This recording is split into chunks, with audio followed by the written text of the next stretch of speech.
Supreme court ने दहेज हत्या के मामले में व्यवस्था देते हुए कहा है कि दहेज की मांग अगर विवाहिता की मौत से काफ़ी पहले भी अगर की गई है तो भी ये दहेज हत्या ही मानी जाएगी, क्योंकि दहेज प्रताड़ना और दहेज हत्या में बहुत करीबी संबंध है।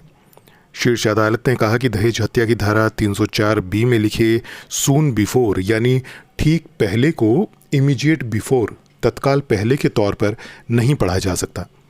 शुक्रवार यानी 28 मई 2021 को ये फैसला देते हुए अदालत ने दहेज हत्या के मामलों में अभियुक्तों के अंतिम बयान दर्ज करते हुए ट्रायल कोर्ट की ओर से गंभीरता न दिखाने पर चिंता भी व्यक्त की। शीर्ष अदालत ने कहा कि ऐसे मामले में कभी कभी पति के परिजनों को भी फंसाया जाता है। अदालतों को इसका ध्यान रखना चाहिए। इन टिप्पणियों और इस बारे में दिशा निर्देश दोहराने के बाद ही सर्वोच्च अदालत ने धारा 304B तथा 498A के तहत दहेज हत्या और प्रताड़ना के दोषी पति की अपील खारिज कर दी। साथ ही उसे 7 वर्ष की कैद व जुर्माने की सज़ा देने के पंजाब एवं हरियाणा उच्च न्यायालय के फैसले को बरकरार रखा। मुख्य न्यायाधीश NV रमन, जस्टिस अनिरुद्ध बोस और जस्टिस सूर्यकांत की 3 जजों की पीठ ने शुक्रवार को दिए फैसले में कहा कि दहेज प्रताड़ना और दहेज हत्या में बहुत करीबी संबंध है। ये घटनाएं एक दूसरे से जुड़ी हुई हैं। IPC की धारा 304B दहेज हत्या में लिखे शब्द सून बिफोर यानी घटना से कुछ पहले को इमीडिएट बिफोर यानी तत्काल पहले के तौर पर नहीं पढ़ा जा सकता। अभियोजन को सिर्फ दहेज हत्या और दहेज उत्पीड़न में बहुत निकट और जीवंत संबंध स्थापित करना पड़ेगा। अब ये मामला क्या है ये आपको बताते हैं। अभियुक्त की अपील खारिज करते हुए अदालत ने कहा कि दहेज हत्या वो है जिसमें महिला को जलाकर या शारीरिक जख्मों से असामान्य परिस्थितियों में उसके पति या उसके परिजनों द्वारा विवाह के 7 वर्ष के अंदर दहेज की मांग के कारण मार डाला जाता है।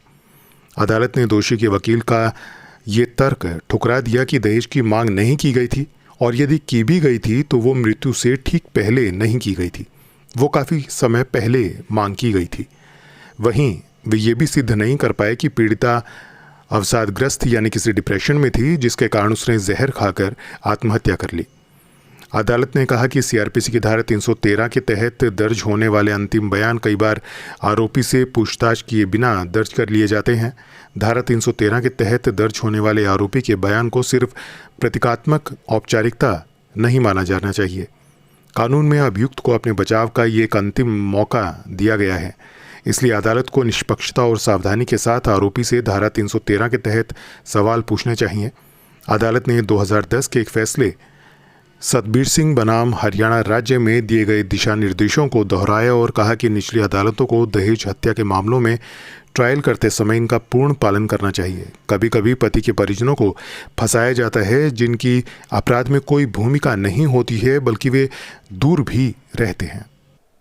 दोस्तों, उम्मीद है आज के एपिसोड में दी गई जानकारी आपको या आपके किसी जानने वाले ज़रूरतमंद के काम ज़रूर आएगी। वैसे कानून की जानकारी होना हम सब के लिए फ़ायदेमंद है, लेकिन याद रखिए कानून जहां हमें अधिकार देता है वहीं कर्तव्य और जिम्मेदारियां भी देता है। अगले एपिसोड में आपसे जल्दी ही फिर मुलाकात होगी एक नए विषय को लेकर। तब तक के लिए जिम्मेदारी के साथ अपने हक की लड़ाई लड़ने के लिए देखते रहें लीगल केस एंड जजमेंट। धन्यवाद।